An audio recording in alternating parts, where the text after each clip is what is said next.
Mesdames et messieurs, bonjour, chers frères et sœurs du royaume des cieux. Aujourd'hui, je viens vous parler de la distraction. La distraction qui est une méthode rusée du malin pour éloigner l'homme de l'éternel. Le monde projette ses exploits et brillances, vous balance des jeux et des jouets, des passe-temps comme si l'esprit de l'homme s'ennuyait. Mes chers frères, l'homme ne s'ennuie pas. L'homme a à nourrir son esprit comme il nourrit son corps. Méfiez-vous des jeux et jouets de ce monde, des passe-temps comme si l'esprit de l'homme avait besoin des choses fictives. Non, l'esprit de l'homme a besoin de se remplir des grâces, remplir de la nourriture spirituelle. Méfiez-vous des activités de ce monde, ce ne sont que des illusions, du mensonge et de la perdition de l'âme. Figure-toi que ce n'est pas ta capacité physique ou intellectuelle qui prépare ton âme au salut, mais la chaleur d'amour et de justice qui t'ont animé toute ta vie. La méditation est le chemin qui mène vers l'éternel. Mais comment avoir le temps pour la méditation? Comment avoir le temps pour la méditation? Prépare ton âme au salut. Prépare ton âme à la grandeur. Prépare ton âme à la profondeur des choses de l'esprit du Très-Haut. Prépare ton âme au salut. C'est la chaleur d'amour et de justice qui t'anime, qui garantit ta position. La méditation est le chemin qui mène vers l'éternel. Mais comment avoir ce temps pour la méditation dans cette turbulence mondaine? Comment méditer avec en 24 heures de la journée, avoir 12 heures pour le travail? Puisqu'on se lève si tôt, on se prépare au travail, on chemine vers le travail, dans la turbulence, dans des bruits, et dans la perversité de tout genre, en écoute, en parole et en vision. 12 heures pour le travail. Prenons 5 heures pour le repos du corps. Puisque si on dort à minuit, qu'on se réveille à 5 heures pour le travail, on a eu ces 5 heures de repos. Et si on a 2 heures pour soi, même, regarder la télé, se faire ongles, se coiffer, je sais pas, écouter de la musique ou ce qu'on veut pour se perdre dans ce monde. Puis on a 5 heures de distraction. Les boîtes de nuit, les cinémas, les balades, les visites et autres choses. Comment pouvons-nous sauver notre âme avec si peu de temps à lui consacrer? L'ennemi est content. Il est très content, l'ennemi. Et il prend de l'assurance. Tant en masse, les enfants de l'Éternel s'égarent dans la supercherie du malin. Tant d'ambiance, tant de folie joyeuse dans la perversité. Vous avez Internet aujourd'hui. Plein de jeunes, plein de vieux, plein de vieilles. Se livrent à des actes déplorables, à des actes démoniaques, décourageants de pouvoir vivre dans ce monde. Certes, c'est le monde où le malin est maître, mais nous ne devons pas oublier qui nous sommes. Le moqueur déstabilise l'esprit de l'homme par ses jeux de lumière, des danses dérivées du charme confortant le maître destructeur, des danses noyées dans l'alcool, des drogues fabriquées, des maladies inventées et des créations visant à réduire ou insulter l'art du divin artiste, le créateur de l'univers, l'alpha et l'oméga. C'est lui le commencement et la fin. C'est lui le Très-Haut. Nous devons retourner au jardin avec l'Éternel, avec le Père. Bien-aimés, méfiez-vous des choses faites par les mains du monde. Tous ceux qui s'y livrent et tous ceux qui vous dirigent vous mènent par ces jeux droits à la mort. Et ils savent. Ils vous mènent à la mort certaine. Prenez du temps à la méditation.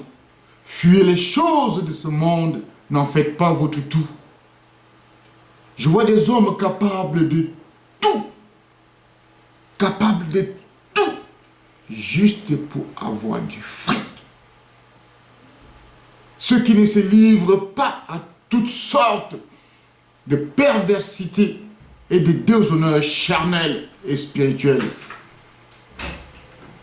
Toi qui espères en la vie avec l'Éternel, toi qui aspires vivre dans l'obéissance du divin, remplis ton cœur d'amour, anime-le de justice et de compassion. Participe au bien-être de l'univers en priant jour et nuit pour cette cause. Les jeux, les jouets, les styles et looks, l'honneur, le respect de l'homme par l'homme sur terre, le pouvoir sur terre ne sont pas de ta loi. Ces choses, ces dominations, ces grandeurs, ces artifices de ce monde ne font pas partie de ta loi. Ta loi qui est inscrite dans ton cœur, la loi du royaume des cieux. Toi qui crains l'Éternel, ne te mets pas à la quête d'une quelconque beauté extérieure pour plaire au monde ou à toi-même. Toutes tes œuvres doivent être dirigées vers la joie de l'Éternel, ton Créateur. Ne poursuis pas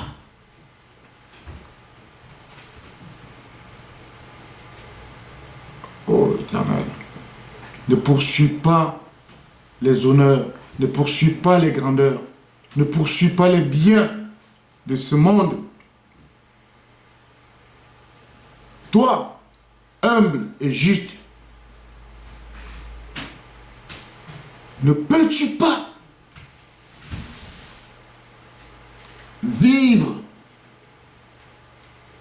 sans oublier d'où tu viens, sans oublier ta position, la position de ton vrai toi, ton toi interne, ton toi supérieur, ton toi dont l'Éternel attend le retour.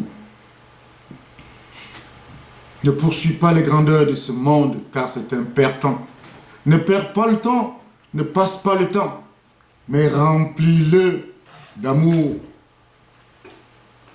Remplis-le de la quête du Très-Haut.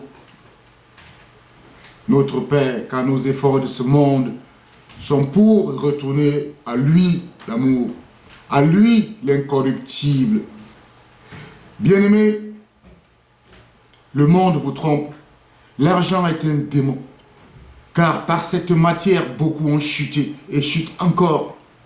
Ô Père, tes enfants ont tous les yeux rivés sur la richesse de ce monde, pour la grandeur dans ce monde. Ils font déjà n'importe quoi au plaisir du destructeur. Le luxe, les pieds précieuses, l'orgueil et encore plus d'ignorance les habitent au plus profond. Cela les anime. Ils mutent en mal et deviennent des rebelles. Père, par tous ceux qui ont trouvé grâce à tes yeux, aie pitié. Aie pitié de ton peuple, Père. Aie pitié, Père, des présentations de ce monde, car elles m'effraient. Si le monde voulait t'oublier, aie pitié, Père. Ton peuple ne sait pas ce qu'il fait. Si vous pouvez voir, vous quitterez toute activité pour rechercher le Très-Haut. Si vous pouvez voir, vous ne sortirez même plus de chez vous afin de vous rapprocher de l'Éternel. Et quand je plonge un peu dans la profondeur du divin, ce retour de moi se mobilise. Tu as changé. Tu as un problème. Tu as maigri. Tu es triste. Tu n'as plus d'argent. On ne te voit plus. Tu es fini. Tu t'es abandonné. Reprends-toi. Mais face à ces ignorances, j'ai envie de demander. Tu présentes bien. Tu es propre, classe, riche, Tu parais joyeux avec un ventre bien nourri. Mais quelle joie recherches-tu? Celle de ce monde ou celle du royaume de l'Éternel? Votre salut se trouvera en vous. Votre salut se trouve en vous. Et tout ce qui est externe, vous préoccupant, est une perte, un gâchis. Soyez forts et déterminés à ne jamais céder.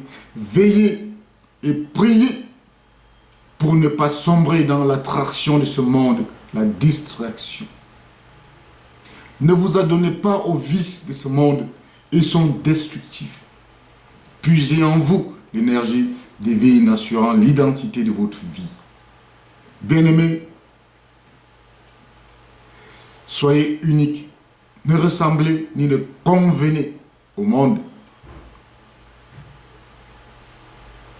Acceptez que le monde vous qualifie de paresseux, de faible, de sale, de petit, de pauvre, d'analphabète.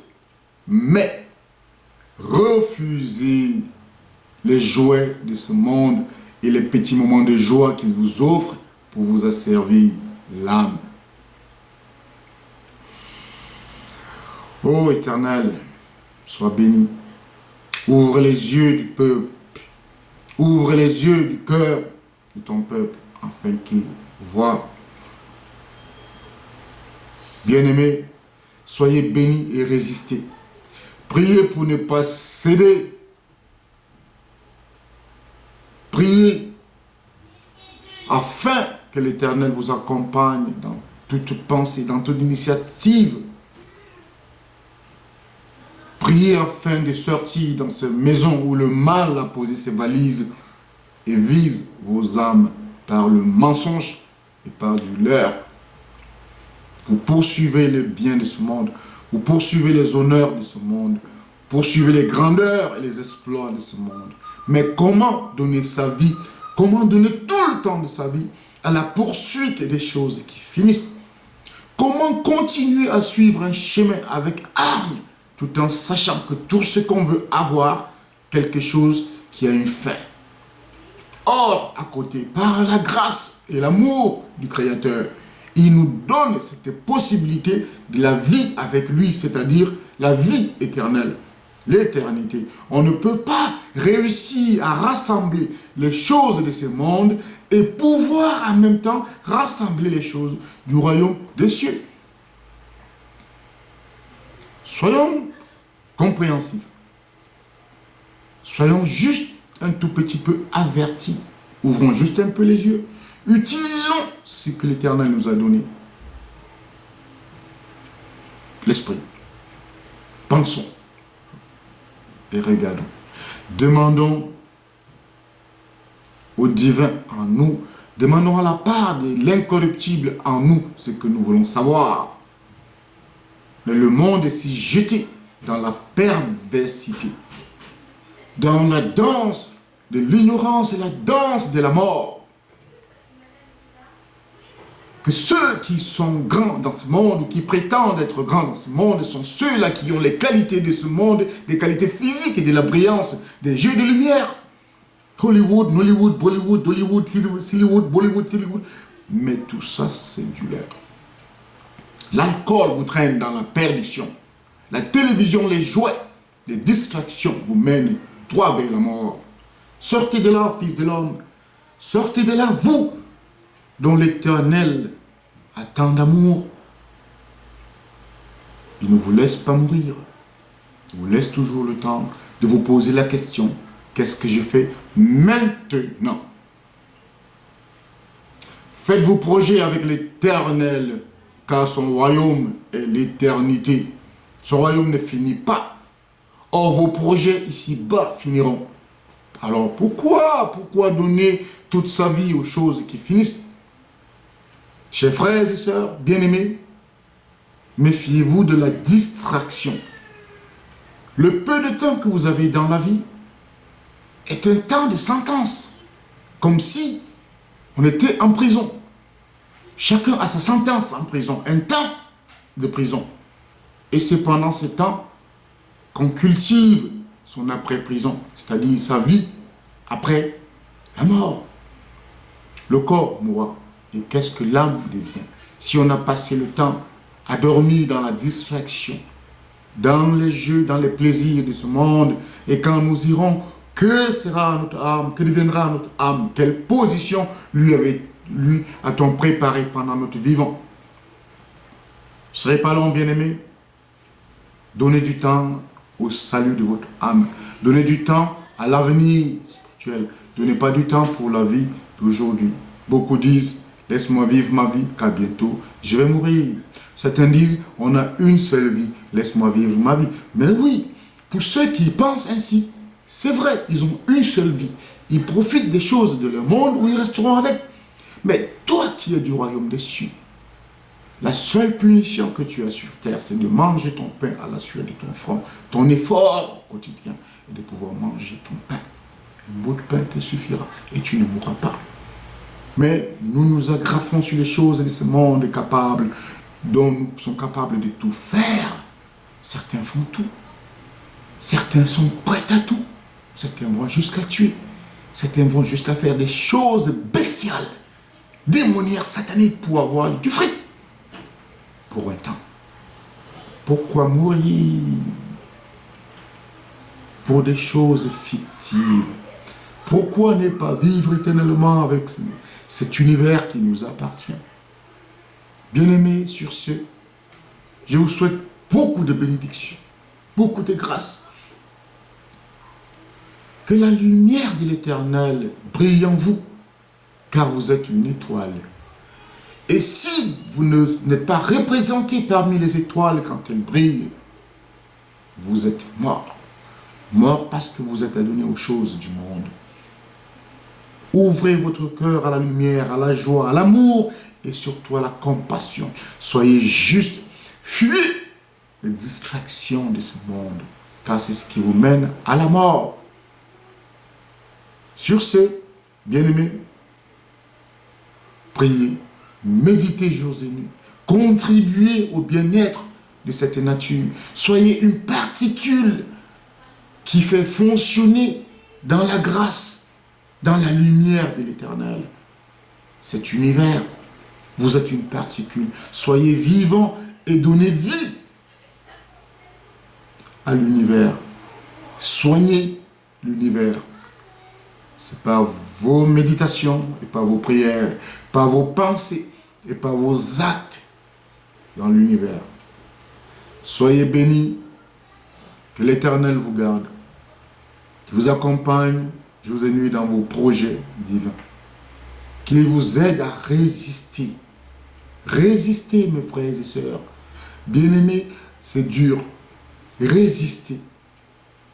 Laissez ceux qui jouissent des désirs, des délires, des plaisirs de ce monde, car il leur appartient. Vous n'êtes pas d'ici. Cherchez votre pain et cherchez la porte de votre salut. Je vous remercie, que l'Éternel vous bénisse à jamais. Merci.